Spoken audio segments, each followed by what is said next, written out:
Assalamualaikum warahmatullahi wabarakatuh. Pak Ustadz, ada pertanyaan dari sahabat kami.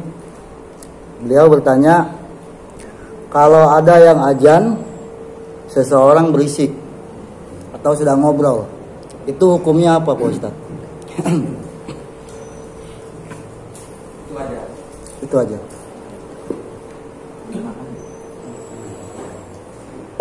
Baik, pertanyaannya, kalau masuk waktu dan dikumandangkan azan sementara dia berisik, ngobrol, seolah-olah tidak peduli dengan panggilan suara azan.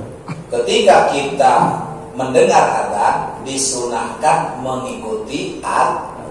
Allahu Akbar, Allahu Akbar, Allahu Akbar, Allahu Akbar. Itu sunnah. Berarti orang yang berisik tidak peduli dengan azan yang dikumandangkan, maka hukumnya makruh. Karena azan sendiri hukumnya sunnah. Itu azan sunnah. Orang mau sholat azan dulu sunnah, qomat dulu sunnah. Itu namanya sunnah di luar sholat. Nah, jadi sunnah di luar sholat itu azan dan qomat. Jadi kalau orang tersebut berisik, seolah tidak peduli dengan azan, maka hukumnya makruh. Tapi kalau benci dengan azan, hukumnya haram. Seperti itu. Terima kasih Pak Ustadz. Assalamualaikum, Pak Ustadz mau nanya. Ini kan yang tadi, yang B, barang siapa meremehkan terhadap pemerintah, tentunya rugi dalam urusan dunia. Ada nggak ciri-ciri pemerintah yang wajib dan yang tidak wajib untuk ditaati?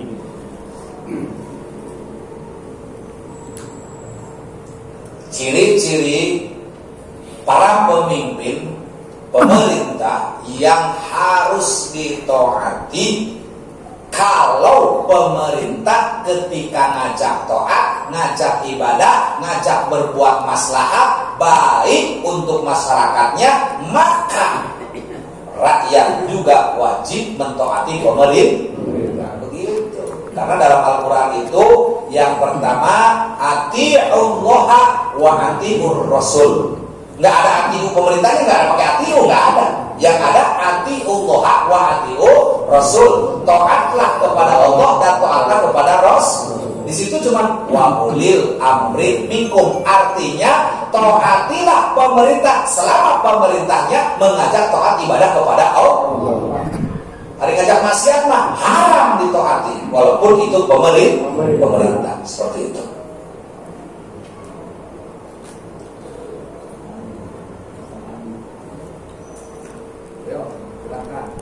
Walaupun satu yang menanyakan untuk semua jawabannya.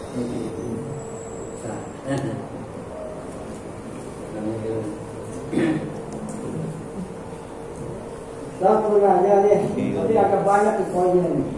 Mengenai bid'ah nih, saya terus terang dengan ceramah di YouTube Pak Ustadz. Jadi ini poin-poinnya akan bid'ah. Poinnya saya bacakan. Yang pertama tahlil bid'ah. Dia mengatakan bahwa kalau kita makannya itu dari orang yang meninggal itu makruh. Terus yang kedua kunut yang terus-menerus, yang katakan bid'ah. Terus yang ketiga mauludan. Kenapa? Maulud zaman Nabi nggak ada, sekarang diadain ya. Sampai sekarang adalah semacam menjadi kerikilnya yang menggunakan awal gitu kan. Yang keempat sejarah dalam tidur. Itu kadang-kadang gondong-gondong zaman Nabi nggak ada. Yang kelima itu dikatakan bid'ah juga besar. Terus yang keenam tasbih. Yang ketujuh sorban. Terus yang kedelapan pawai mengenai satu barang. Nah, betul. Yang kesembilan mengenai sholat pakai jalan panjang melewati batas mata kaki. Itu ya cara menyikapi di mana pembahasan. Ini Wahabi. Baik, kalau kita nonton di YouTube atau di media, ya siapapun kita umat Islam, terutama golongan Ahlus Sunnah wal Jamaah, jangan terinfeksi dengan kajian dan tontonan yang ada di media. Jangan. Artinya kalau untuk sekedar pengen tahu, tidak ada masalah. Yang dikhawatirkan kena kitanya, kena doktrin. Ya. Maka oleh karena itu saya sampaikan di sini, bicara tentang bid'ah itu memang betul. Akan tetapi bagi mereka bid'ah itu suatu dolalah. Ya, kullu bid'atin dolalah wa kullu dolalah binar. Jadi dalilnya seperti itu buat mereka. Karena mereka itu dalilnya sangat simpel. Tiap-tiap pekerjaan bid'ah itu sesat, dan setiap sesat masuk ke dalam neraka jahanam. Tapi versi kita Islam Ahlus Sunnah wal Jamaah betul mengakui tentang bid'ah. Tetapi bid'ah itu akan terbagi menjadi beberapa bagian. Di antaranya 4, yang sahih 2. Jangan banyak-banyak, 2 aja dulu. Bagaimana kita menyikapi kalimat bid'ah? Bid'ah berawal dari pekerjaan yang tidak pernah dilakukan Kanjeng Nabi Muhammad. Itu harus dipahami dulu. Nabi tidak mengerjakan itu, lalu kita mengerjakan, berarti benar bid'ah. Itu arti bid'ah. Tapi jangan diopinikan bahwa bid'ah itu dolalah. Kul di situ bukan kul jame', bukan kul keseluruhan. Kullu bid'atin dolalah. Jadi kul di situ adalah beberapa pekerjaan yang memang tidak sesuai dengan perintah Allah dan Rasulnya, maka sesat. Tapi ada pekerjaan yang tidak dikerjakan oleh Nabi, tapi bid'ah hasanah. Contoh, kita umpamanya sekarang naik mobil. Di zaman Nabi tidak ada mobil. Contoh ini nah. Di zaman Nabi tidak ada mobil. Kita sekarang naik mobil. Berarti mobil adalah bid'ah. Nabi tidak pernah punya HP karena nggak ada HP. Sekarang kita umat Islam pada megang, berarti HP adalah bid'ah. Tuh, ya. Banyaklah kalau diceritakan. Termasuk badan dia, badan kita, ini badan kita bid'ah semua. Kenapa? Karena badan kita di zaman Nabi belum ada. Badan kita nih di zaman Nabi belum lahir. Itu semuanya bid'ah. Sesuatu yang tidak ada di zaman Nabi sekarang ada, itu semua adalah yang baru, namanya bid'ah. Tetapi bid'ahnya itu kalau tahlilan hasanah. Kenapa hasanah? Baik, lantaran di dalam tahlil artinya la ilaha illallah. Jadi jangan sampai kita ini langsung opininya main sesat aja, gitu kan? Kemudian tadi tasbih, beduk, ya. Kemudian apa lagi tuh? Sorban, ya. Semua yang dipakai dalam hal melaksanakan ubudiyah itu semua adalah merupakan alat untuk dekat kepada Allah. Maka dalilnya adalah innamal a'malu binniyati. Jadi setiap pekerjaan kembali kepada niat. Memang nanti bid'ah kalau dia bawa tasbih. Buat apa tasbih? Kalau untuk ngebuk orang lagi. Nah itu kan untuk musik, untuk itu. Karena ada syarat, ada ganjil-ganjil gitu kan. Dibuatlah tasbih 30 tilu. Katakan orang nggak mau ngelebihin, bikin dosa cina. 30 tilu pulang kelewatan. Kan begitu. Ya, pakai sorban. Dari mana bid'ah? Itu hukumnya sunnah. Maka baca hadis-hadis tentang rida, tentang menggunakan sorban.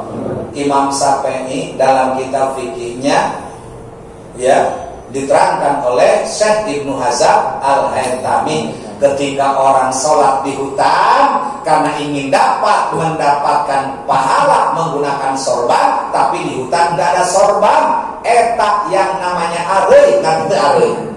Abah jadi menghonor. Nah, saking hayang menang ganjaran pakai sorban, eta areuy ditarik rumput di beberapa tinggal beul. Tuh, jadi baik eta seperti itu. Dari mana bid'ah?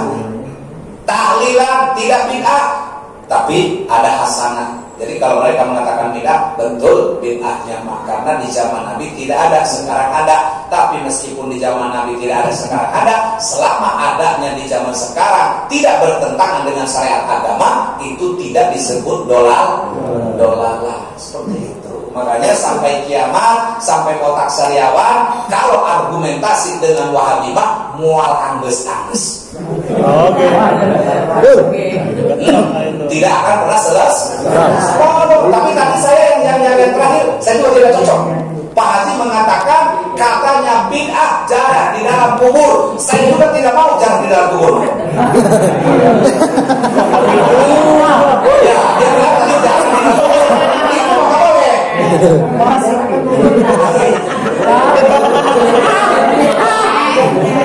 Jadi jarah dalam kubur. Terhayang, tulang atau poin.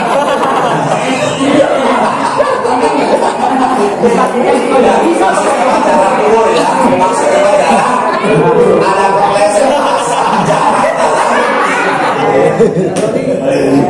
ya, jadi kalau jalan dalam kubur mah itu lebih daripada bid'ah, medan datang. Ya, jadi kalau ziarah ke kuburan, menziarahi orang yang sudah meninggal, hukumnya sunnah. Itu siapa yang mengatakan Nabi? Dulu ketika Islamnya belum kuat imannya Pak, orang-orang ziarah ternyata mereka salah kaprah ketika ziarah karena mereka meminta kepada mbah-mbah mereka yang sudah meninggal dunia. Nabi tidak senang. Makanya nahyukum an ziyaratil qabri, kata Nabi, aku larang kalian untuk ziarah. Kenapa? Karena tidak sesuai dengan tuntunan ziarah. Beberapa tahun kemudian imannya mantap, ilmunya dapat. Terus Nabi anjurkan, apa kata Nabi? Fajaruha fa innaha tadhkiratul maut. Silahkan sekarang ziarahlah ke kuburan, karena dengan ziarah kubur mengingatkan kita terhadap kematian. Iya mah bener sih, jarangnya kan pusaka. Nyari cincin. Apalagi dicaringin. Tahu gak caringin? Apalagi ya pernah caringin. Jarah dicaringin Labuan itu yang ziarah dari Jakarta. Di mana? Diampir-ampirkan. Pak, sini Pak, ini rombongan Jakarta. Dulu. Itu kebetulan saya mimpin. Jamaah saya disimpang-simpangi. Siapa yang sanggup beli ini 1 juta untuk dagang? Hanya saya ngomong, Pak, iya. Ngomong sudah saya, iya, jamaah pulang jarah, lain kita beli wapak medan. Apa dia bilang? Ustaz jangan turun campur. Marah saya, turun campur kemana tolong? Jika jamaah air. Air mah wakadi. Cina galak kamu gimana? Turun sadasar belum ya? Akhirnya ribut. Saya sampai ngamuk di situ. Jangan jadi dukun di kuburan. Saya bilang, kalau mau ngahikmah di rumah, panggil kamu ke rumah. Ulah ngahikmah di kuburan. Wapak banyak di rumah saya. Naam wadah paku. Itu cari siapa? Diam aja pada dia kayaknya. Udah, saya panggil lagi. Jemaahnya kena sesal juga. Dia dijemah lawan. Itu cari. Tapi di Banten enggak, alhamdulillah. Cara jalan tinggi ya biasa sampai 2 perak ya. Biasa eta mah lah. Dan mah pau gak eta mah. Ya, kalau di tempat lain mah aman lah, tapi untuk cari minyak baru. Ayam pura-pura edan gue minta gue. Seperti itu. Ya, dan sekali lagi saya jelaskan di sini, biarkan pendapat mereka mah. Yang paling penting buat kita sebagai Ahlussunnah wal Jamaah jangan terkontaminasi dengan pembahasan dan pemahaman mereka orang Salafi mengatakan bahwa pekerjaan rutinitas daripada Ahlussunnah jangan sampai dianggap bid'ah dolalah. Boleh mengatakan bid'ah dan mengaku bid'ah nama, tapi tetap harus menganggap itu bid'ah hasan. Sekalipun bid'ah tapi mengandung kebaikan. Gitu ya, seperti itu.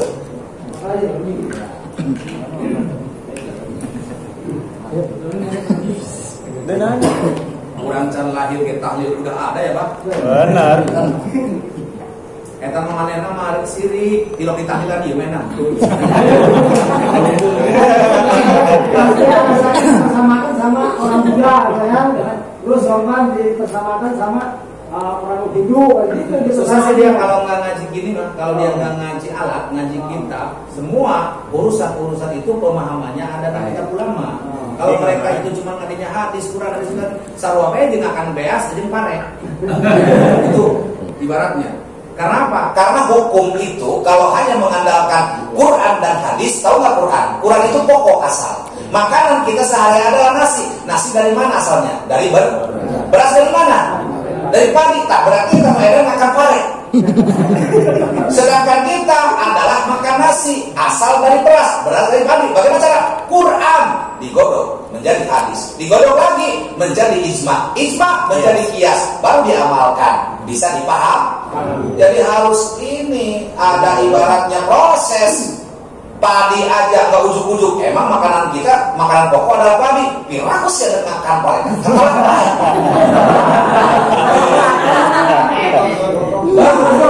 Itu dia di persamanan sama kayak orang-orang muda manggil roh tadi persamaan sama dia itu. Jadi begini, gitu. Pak Ustadz Ilyas, ini saya misalnya orang Wahabi, karena saya tidak paham. Pak Ustadz Ilyas sedang di kuburan, lalu dia berdoa, ngangkat tangan, coba angkat tangannya Pak Ustadz. Nah, saya di sini, di depannya kan kuburan. Pasti pemahaman saya logika, tidur beta ke kuburan.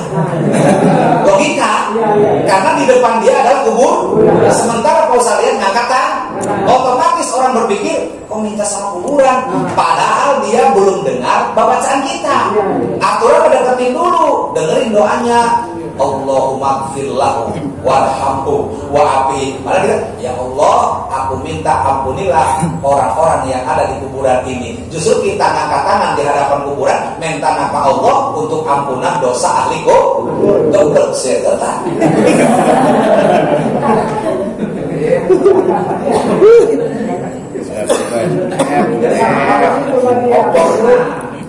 Saya sebagai pedagang di bawah kalau sholat, di bawah masak dia bilang Entah kami mah jeung kitu mah oga dalil kami mah. Sebab mau anggus. Pernah yang ngajak kata, udah dalil, enggak usah pakai dalil, bring dalil. Apa itu? Dalil dulu ton. Masalahnya kalau cuma ngambil dalil mah itu caplek. Kita jelasin juga pakai dalil, tetap dia ngeles. Jadi nggak sama lapar deh Pak.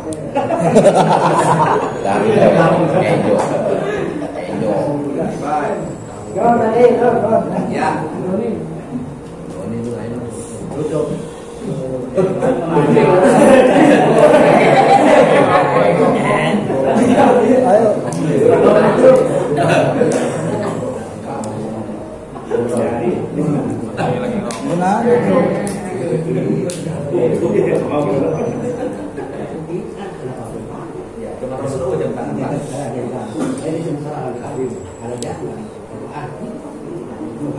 Dia mah menghukumi bentuk bendanya.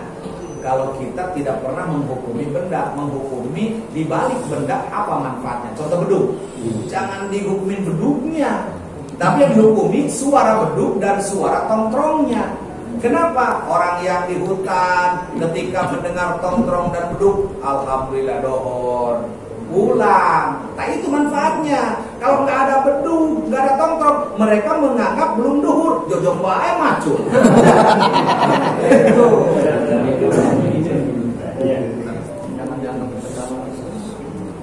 Jadi kita yang dikaji manfaatnya. Orang kampung itu identik ketika belum ada listrik, ya belum ada listrik kan menunggu suara beduk.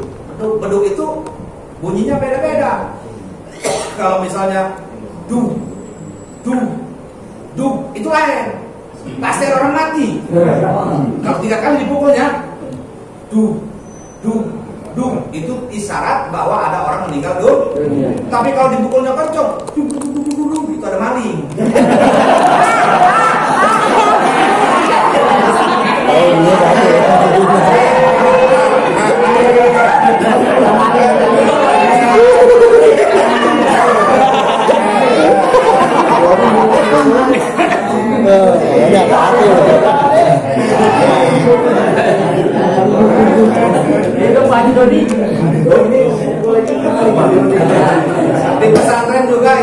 manfaatnya ngokol tutong. Iya.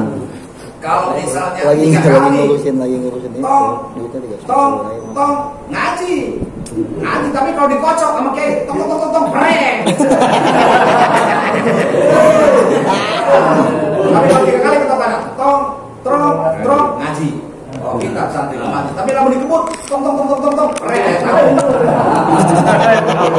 Yang kalau ngaji mah alhamdulillah. Ya mah tong pajak alhamdulillah. Ayo tanya. Jadi kita mah yang dikaji itu dari manfaatnya, bukan bentuk dan rupa wujudnya. Nggak ada urusan dengan beduk. Justru orang tua dulu ibaratnya. Jadi mereka itu mencari-cari kelemahan orang kita dari segi kerusakannya. Seperti mereka bilang, buktinya gara-gara ngadu beduk ribut atau lain ngadu mah. Atau lain lagi jurusan. Siapapun tanpa bawa benda-benda kalau mau ribut kan ribut. Seperti ini pisau. Pisau kan diciptakan bukan untuk bunuh orang, tapi ketika dibunuh kan masa diserahin pisaunya. Ya beduk benda mati, benar nggak? Iya mau beduknya jadi masalah. Seperti sapeker. Sapeker dipermasalahkan. Sapeker mah nggak salah nggak apa, nu salah jelmana, cabok pun jelmana.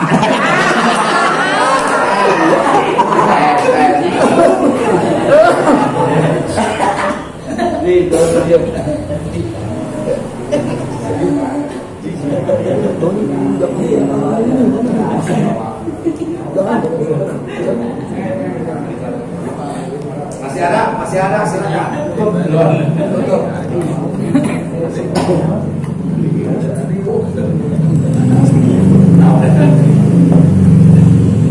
Baiklah hadirin jamaah rahimahullah, sebelum kita meninggalkan daripada ruangan majlis tadi, marilah kita memohon kepada Allah agar apa yang menjadi maksud dan cita-cita kita dikabul Allah Subhanahu wa taala. Amin. Allahumma shalli ala sayyidina Muhammadin fil awwal wa sallim radhiyallahu ta'ala anhu sallallahu rasulillah asma'in.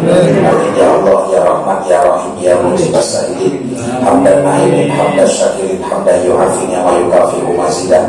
Ya Rabbana lakal hamdu wa ilaikal mustaka wa antal musta'an la hawla wa la quwwata illa billahil aliyyil azim. Allahumma anzil rahmatan wal maghfiratan alaina fi hadzal majlis. Allahumma inna dzunubana faghfir lana ya karim. Allahumma akana minna min iqbalin ila ghairika kata aw khata'an aw nisyanan fa'azzilna wa innaka ala kulli syai'in qadir.